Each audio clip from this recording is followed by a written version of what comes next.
A special connection with your hairdresser? And who has shared some really personal stuff with them? Or who hasn't really liked one of your haircuts, but you really like your hairdresser, so you're going to give her a second chance? After working for 30 years in the hairdressing industry, I learnt this industry wasn't about technical skill or knowledge. This was a people industry. But that learning didn't come straight away. And there were so many learning lessons on that journey. Can you imagine being a young apprentice hairdresser, so passionate about doing hair, dreaming about hair creations, and your clients come in and say, I've just come from the hospital. My grandmother is dying. I've just found out my husband's been having an affair. And you're there putting on the bride's veil and tiara and pinning it all so securely.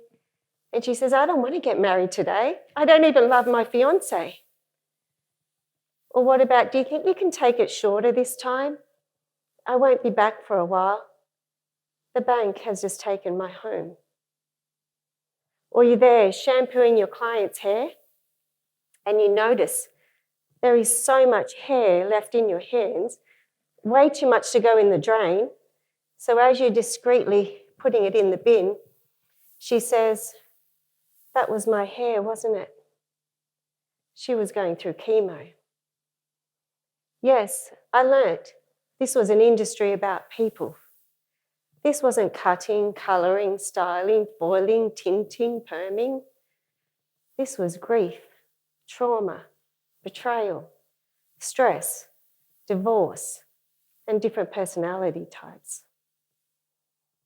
And I'd like to take you back to school, 1983, and I'm sitting in my classroom, year 10, and my teacher says, if you don't do well at school, you'll drop out and be nothing but a hairdresser.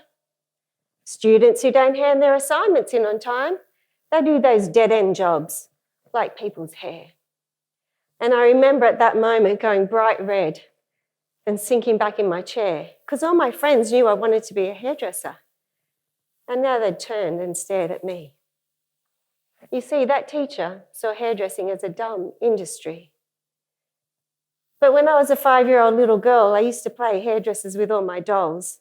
I'd wash and cut and style my doll's hair. And as I got older, I remember sitting in church. Now that is a great opportunity to check out everyone's hairdos. I'd wonder, how did they do that? And look over there in that up style, I would have hidden those bobby pins.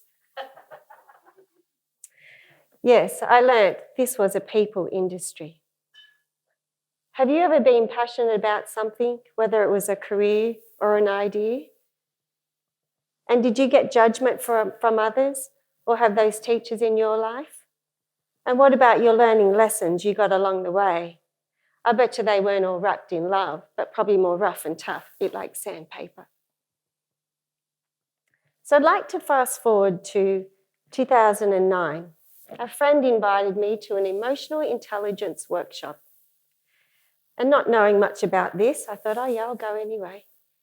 And I remember just being in total awe of the presenter, thinking, wow, I've never heard anything like this. And this information could really help my crying hairdressing clients. And I also remember that same feeling as when I was a little girl. A new passion had sparked inside of me. And I wanted to know more. So along with that come studies and trainings and degrees and workshops. In fact, in one of those workshops, I had this light bulb moment.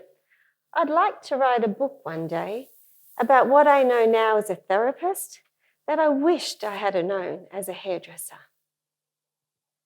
So in the workshops, I remember thinking, what are we hairdressers really to our clients? So as I started to write, some words started to rhyme.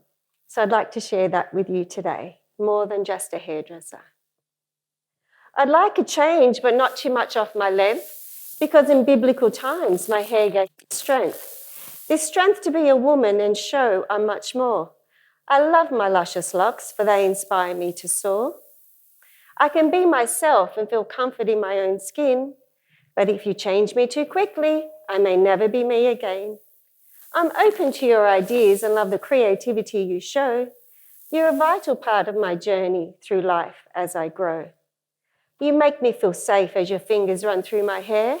You're a confidant, a friend. I know you really care. And you're there on life's occasions and plan them with me, from weddings to funerals, almost closer than family.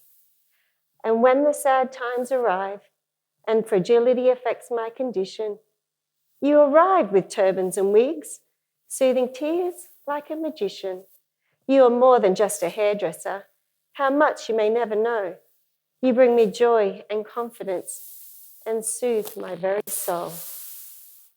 She would go, I love you, Louise. I'm so proud of you. Okay, so I've got to make it my own. You are more than just a hairdresser. Look how far you've come.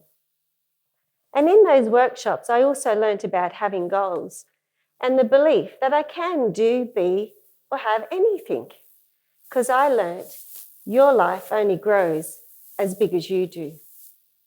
So as a result, my books will show you how to go from an idea to a reality, and how to navigate those tricky conversations, and how to go from a confrontation into a carefrontation. I love that word. Say carefrontation.